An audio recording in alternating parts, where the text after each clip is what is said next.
তারেক রহমান ভাই জানেন নাকি 300 ফিট মাননীয় প্রধানমন্ত্রী শেখ হাসিনার, পদ্মা সেতু শেখ হাসিনার, মেট্রো শেখ হাসিনার, এক্সপ্রেসওয়ে শেখ হাসিনার, সকল কিছু উদ্বোধন করার পরেও মাননীয় প্রধানমন্ত্রী শেখ হাসিনা টোল মুক্ত করেন নাই, তিনি টোল দিচ্ছেন।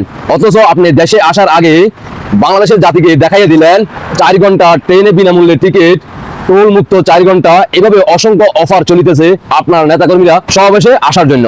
কিন্তু কথা হচ্ছে আপনি তো এখনো দেশে আসেন নাই, দেশে আসার আগে আপনার ট্যাক্স কিন্তু অলরেডি কমিশন বাণিজ্য শুরু হয়ে গেছে। বাংলার জাতিকে বলতে চাই, বঙ্গবন্ধুর পরিবার জাতিকে দিতে জানে, নিতে জানে না। বঙ্গবন্ধুর পরিবার শেখ হাসিনা সারা জীবন দিয়ে আসছে সাধারণ জনগণকে, আর তারা কিছু না করেও, বাংলাদেশের উন্নয়ন না করেও তারা শুধু নিতে জানে, মানে সাধারণ জনগণের কাছ থেকে শুধু তারা নেওয়ার জন্য আগ্রহী। আবার আপনাদেরকে নাকি 50 কোটি ফ্যামিলি কার্ড করে দিব ইতিমধ্যে বিভিন্ন নেতাকর্মী বলে দিছে। বাংলাদেশের জনসংখ্যা হচ্ছে বর্তমানে 18-20 কোটির মধ্যে, এর মধ্যে আবার বলা হচ্ছে 50 কোটি ফ্যামিলি কার্ড দিয়ে দিবে। বাকি 30 কোটি কি আফগানিস্তান পাকিস্তানদেরকে যুক্ত করবে? ধন্যবাদ সবাইকে। বুঝলে বুঝেন, না বুঝলে তেজপাতা। আল্লাহ হাফেজ।